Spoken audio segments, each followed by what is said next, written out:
നമസ്തേ, എല്ലാവർക്കും ദേവികൃപ റെസിപ്പിയിലേക്ക് സ്വാഗതം. ഇന്ന് ഞാൻ ഉണ്ടാക്കാൻ പോകുന്നത് നല്ല ടേസ്റ്റിയും നല്ല ഈസി ആയിട്ടുള്ള ഒരു പൊട്ടറ്റോ മെഴുക്ക് പുരട്ടിയാണ്. നമ്മളെപ്പോഴും ഉണ്ടാക്കുന്നതിലും വളരെ വ്യത്യാസമായിട്ടാണ് ഇത് ഉണ്ടാക്കുന്നത്. അപ്പോൾ നമുക്ക് പെട്ടെന്ന് റെസിപ്പിയിലേക്ക് കിടക്കാം. അപ്പോൾ എല്ലാവരും ഇതൊന്ന് ട്രൈ ചെയ്ത് നോക്കൂ കേട്ടോ. അതുപോലെ സബ്സ്ക്രൈബ് ചെയ്യാത്തവർ എൻ്റെ ചാനലൊന്ന് സബ്സ്ക്രൈബ് ചെയ്യണേ. അപ്പോൾ നമുക്ക് റെസിപ്പിയിലേക്ക് കിടക്കാം. എല്ലാവർക്കും ദേവികൃപ റെസിപ്പിയിലേക്ക് സ്വാഗതം. ഇത് ഞാനൊരു സ്പെഷ്യൽ ആയിട്ടുള്ള ഒരു എന്താ പറയുക പൊട്ടറ്റോ മെഴുക്ക് പുരട്ടിയാണ് ഉണ്ടാക്കുന്നത്.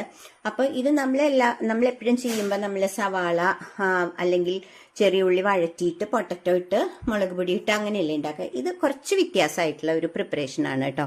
ഭയങ്കര ടേസ്റ്റിയാണ്. ഇത് ഉണ്ടാക്കിയാൽ പിന്നെ നമ്മളിത് തന്നെ ഉണ്ടാക്കുള്ളൂ. അപ്പോൾ അതിനായിട്ട് ഞാനിവിടെ ഒരു കടായി വെച്ചിട്ടുണ്ട്. എന്നിട്ട് ഞാൻ അതിലേക്ക് വെളിച്ചെണ്ണ ഒഴിക്കുകയാണ് കേട്ടോ. കണ്ടില്ലേ, കുറച്ച് വെളിച്ചെണ്ണ ഒഴിച്ചു. അതിന് നിങ്ങൾ ഏതോ ഓയിലെന്ന് വെച്ചാൽ യൂസ് ചെയ്യാം. ഞാൻ വെളിച്ചെണ്ണയാണ് യൂസ് ചെയ്യണത്.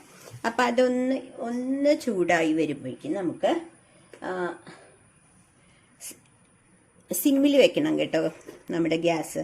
അതിനുശേഷം ഞാൻ ഇതിലേക്ക് കുറച്ച് മഞ്ഞൾപ്പൊടി ഇട്ടു. പിന്നെ ഇടുന്നത് അതായത് നമ്മൾ ഇതിനാവശ്യമായിട്ടുള്ള മുളക് പൊടി. നമ്മൾ പൊട്ടറ്റോ ഞാനിപ്പോൾ എടുത്തേക്കണത് നിങ്ങളെ കാണിച്ചു തരാം. ഞാനൊരു 4-5 പൊട്ടറ്റോ ഇങ്ങനെ ചെറുതായിട്ട് കട്ട് ചെയ്ത് വെച്ചിട്ടുണ്ട് കേട്ടോ. അപ്പോൾ അതിനുള്ള നമുക്ക് ഏകദേശം മുളക് പൊടിയുടെ കണക്കറിയാലോ. അപ്പം ഞാനൊരു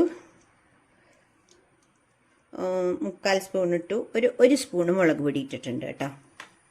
ഒന്ന് പോരാ, ഒരു 1.25 സ്പൂൺ ഇട്ടിട്ടുണ്ട്. എന്നിട്ട് സിമ്മിലാണ് വെച്ചേക്കണത്, കാരണം പൊടി കരിയാൻ പാടില്ല. അതിനുശേഷം ഞാൻ കുറച്ച് എന്താ പറയുക ഉപ്പിട്ടിട്ടുണ്ട്. അതിനുശേഷം ഒരു പിഞ്ച് കുറച്ച് കുരുമുളക് പൊടി, ഒരു പിഞ്ചല്ല കുറച്ചും കൂടി 1/4 സ്പൂണിനോളം അടുപ്പിച്ച്, കണ്ടില്ലേ, 1/4 സ്പൂണിനോളം അടുപ്പിച്ച് കുരുമുളക് പൊടി ഇടുക.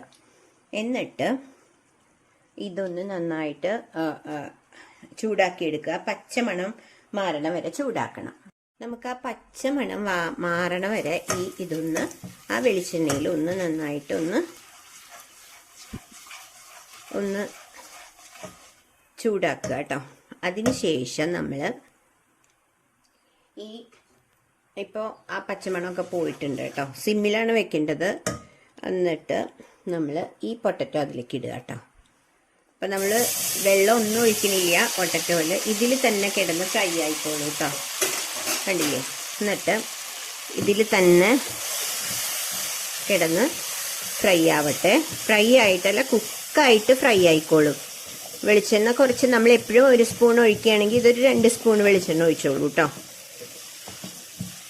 അപ്പോൾ അങ്ങനെ ഇത് നല്ല അടിപൊളിയായിട്ട് ഇതൊന്ന് കുക്കായി ഫ്രൈ ആവണം.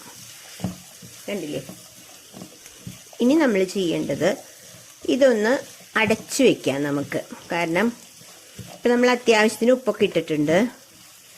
പിന്നെ നമ്മൾ ചെയ്യേണ്ടത് നമ്മുടെ കയ്യിൽ കരിവേപ്പില ഉണ്ടെങ്കിൽ അതും കൂടി ഇട്ട് കൊടുക്കുക. അപ്പോൾ ആ മണമെല്ലാം ഈ പൊട്ടറ്റോയിൽ പിടിച്ചോളും. നേരത്തെ തന്നെ ഇട്ട് കൊടുക്കുക കേട്ടോ കരിവേപ്പില. അപ്പം ഞാൻ കുറച്ചിതാ കരിവേപ്പില ഇടുന്നുണ്ട് കേട്ടോ ഇതിൽ. കണ്ടില്ലേ, ഇതും കൂടി ഇട്ടിട്ട് ഫ്രൈ ആക്കുക. ഇപ്പോൾ വരണ ഒരു സ്മെല്ല് നല്ല അടിപൊളി സ്മെല്ലാണ് കേട്ടോ. പൊട്ടറ്റോൻ്റെയും ആ മുളകും എല്ലാം കൂടി ഇട്ട ആ സ്മെല്ല്. എന്നിട്ട് നമുക്ക് ഏറ്റവും കുറവിൽ വെച്ചിട്ട്, അതായത് സിമ്മിൽ വെച്ചിട്ട് ഇതൊന്ന് അടച്ചു വെക്കാം. എന്നിട്ട് ഇടയ്ക്കിടയ്ക്ക് നമ്മളൊന്ന് ഇളക്കി കൊടുക്കണം കേട്ടോ. കണ്ടില്ലേ, അപ്പം അതുവരെ നമുക്കൊന്ന് വെയിറ്റ് ചെയ്യാം. അപ്പോൾ നമ്മളിത് ഓൾറെഡി നമ്മൾ കുക്ക് ചെയ്യാത്ത പൊട്ടറ്റോ ആണ് കേട്ടോ. വെള്ളമൊന്നും ഒഴിച്ചു കൊടുത്തിട്ടില്ല. അപ്പം ഞാൻ പറഞ്ഞില്ലേ, 1 സ്പൂണ് നമ്മൾ വെളിച്ചെണ്ണ എടുക്കേണ്ടതിന് പകരം 2 സ്പൂണ് വെളിച്ചെണ്ണ എടുക്കണം. അപ്പോൾ അതിൽ കിടന്ന് ഇതെങ്ങനെ വെളിച്ചെണ്ണയിൽ കിടന്നിങ്ങനെ ഫ്രൈ ആയി കുക്കായി വരും. പിന്നെ നമ്മളെപ്പോഴും ഫസ്റ്റ് നമ്മൾ ചെയ്യുക കടുക് പൊട്ടിച്ച് സവാള വഴറ്റി അല്ലെങ്കിൽ ചെറിയ ഉള്ളി വഴറ്റി അതിൽ പൊട്ടറ്റോ ഇട്ട് മുളക്, ഉപ്പ്, മഞ്ഞൾപ്പൊടി ഇടുക. ഇതിപ്പോൾ ഞാൻ ഒന്നും ചെയ്തിട്ടില്ല, അതായത് സവാള ഇട്ടിട്ടില്ല. പക്ഷെ അത് കഴിഞ്ഞാൽ ഇത് കുക്കായി കഴിഞ്ഞാൽ നമ്മൾ ചെയ്യുന്ന കാര്യം നോക്കാം കേട്ടോ നമുക്ക്. അതാണ് ഇതിൻ്റെ ഏറ്റവും വലിയ ടേസ്റ്റ് വരാനുള്ള കാരണം. ഇങ്ങനെ കുക്കായ ശേഷം കേട്ടോ. അപ്പോൾ ഇത് അടച്ചു വെക്കട്ടെ. നമുക്കിത് കുക്കാവണവരെ വെയിറ്റ്. പക്ഷെ ഇടയ്ക്കൊന്ന് ഇളക്കി കൊടുക്കണം കേട്ടോ, ഇടയ്ക്കിടയ്ക്ക് ഇളക്കി കൊടുക്കണം. ഇത് ഇല്ലേ, ഇങ്ങനെ ഒന്ന് ഇളക്കി കൊടുക്കുക ഇടയ്ക്കിടയ്ക്ക്. അപ്പം അത് കുക്കായിക്കോളും. ഓക്കെ. അപ്പം അതിനിടയിൽ നമ്മൾ ഒരു ചെറിയ, എനിക്ക് വീഡിയോ എടുക്കാൻ പറ്റിയില്ല. ഞാനത് ഏകദേശം കുക്കായ ശേഷം ഞാനിവിടെ ഒരു കുറച്ച് വെളിച്ചെണ്ണ, എന്നാൽ നമ്മൾ ഓൾറെഡി 2 സ്പൂൺ അതിൽ ഒഴിച്ചിട്ടുണ്ട്. അപ്പോൾ കുറച്ച് ഒരു അര സ്പൂൺ വെളിച്ചെണ്ണ ഒഴിച്ചിട്ട് ഞാൻ കുറച്ച് ചെറിയ ഉള്ളി, ഒരു 20 ചെറിയ ഉള്ളി എടുത്തിട്ട് നന്നായി വഴറ്റുകയാണ് കേട്ടോ. കണ്ടില്ലേ, അവിടെ ഓൾറെഡി നമ്മുടെ മെഴുക്കുവരട്ടിയുടെ കുക്കിംഗ് ഒക്കെ കഴിഞ്ഞിരിക്കുകയാണ്, അപ്പുറത്തേക്ക് മാറ്റി. അപ്പോൾ എന്നിട്ട് ഇതിങ്ങനെ വഴറ്റിക്കൊണ്ടിരിക്കുകയാണ് കേട്ടോ. കുറച്ച് വെളിച്ചെണ്ണ മതി, കാരണം ഓൾറെഡി നമ്മൾ 2 സ്പൂൺ അതിലിട്ടിട്ടുണ്ട്.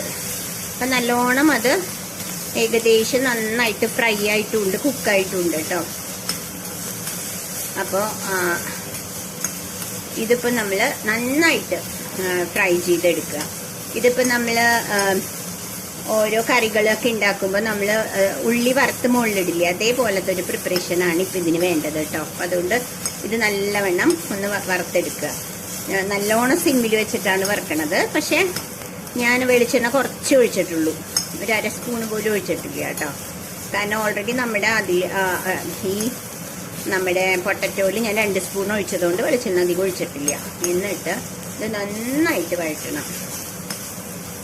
കണ്ടില്ലേ, ഇതിപ്പോൾ ബ്രൗൺ കളറായി വരുന്നുണ്ട്. അപ്പം ഇതിൽ ഞാൻ ഉപ്പിട്ടിട്ടില്ല, നേരത്തെ ഉപ്പിട്ടതുകൊണ്ട് ഇപ്പം ഇതിൽ ഉപ്പിട്ടിട്ടില്ല. ഉപ്പിട്ട പെട്ടെന്ന് വഴറ്റാൻ പറ്റുമായിരുന്നു. അപ്പോൾ ഉപ്പ് കൂടിയാലോ എന്ന് വിചാരിച്ചിട്ടുകൊണ്ട് ഞാനിതിൽ വളരെ സിമ്മിൽ വെച്ചിട്ടാണ് ഉണ്ടാക്കണേ. കണ്ടില്ലേ, അപ്പം ഇതൊന്ന് ഫ്രൈ ആവട്ടെ, അതുവരെ. കണ്ടില്ലേ, നല്ലവണ്ണം ഇതൊരു ബ്രൗണിഷ് കളറായി തുടങ്ങി. ഇനി കരിയും ഞാൻ വളരെ സിമ്മിലാണ് ഇട്ടേക്കണത് കേട്ടോ. ഇനി ഞാൻ ചെയ്യണത് അതിൻ്റെ കൂടെ തന്നെ കുറച്ചും കൂടി കരിവേപ്പില ഇതിലേക്ക് ഇടുകയാണ്.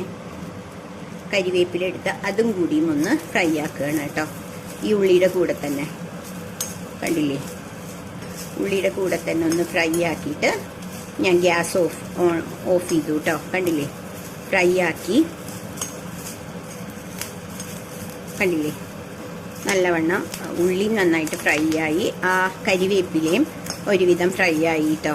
ഒന്നും കൂടിയും ഒന്ന് ഫ്രൈ ആക്കി ഗ്യാസ് ഓഫ് ചെയ്തു, കാരണം നല്ല ചൂടുണ്ട്. അപ്പോൾ അതിൽ കിടന്ന് തന്നെ ഇത് ഫ്രൈ ആയിക്കോളും. കണ്ടില്ലേ, എന്നിട്ട് ഞാൻ എന്താ ചെയ്യണേന്ന് വെച്ചാൽ, ഞാൻ നേരത്തെ കുറച്ച് കുരുമുളകല്ലേ ഇട്ടത്, ഇത്തിരി കുരുമുളകും കൂടി ഞാൻ ഈ ഉള്ളിയിലേക്ക് ഇടുന്നുണ്ട് കേട്ടോ. മുളകല്ല, കുരുമുളക് കുറച്ചും കൂടി. അപ്പോൾ നേരത്തെ കുറച്ച് ഇട്ടിട്ടുള്ളൂ. അപ്പോൾ ഇതും കൂടി ഇട്ട് ഇതിൻ്റെ പച്ചമണം പോണ വരെ ഗ്യാസ് ഓൺ ചെയ്തിട്ടില്ല, ഓഫ് ചെയ്തു. ഇതൊന്ന് ഫ്രൈ ആക്കിക്കൊണ്ടിരിക്കുക കേട്ടോ. പച്ചമണം ആ ചൂടിലിരുന്ന് ഇതിൻ്റെ പച്ചമണം പൊക്കോളും. കണ്ടില്ലേ, ഓൾമോസ്റ്റ് എല്ലാം ഓക്കെ ആയിട്ടുണ്ട്. അത് ഞാൻ മാറ്റി വെച്ചിട്ട് ഞാൻ ഇതാ കണ്ടില്ലേ, പൊട്ടറ്റോ ഓൾറെഡി എല്ലാം റെഡി ആയിട്ടുണ്ട്. അപ്പം ഞാനിത് കണ്ടില്ലേ, നല്ല അടിപൊളിയായിട്ട് പൊട്ടറ്റോ റെഡി ആയിട്ടുണ്ട്. അതിലേക്ക് ഞാനിത് ഇട്ട് കൊടുക്കുകയാണ് കേട്ടോ. അപ്പം നല്ല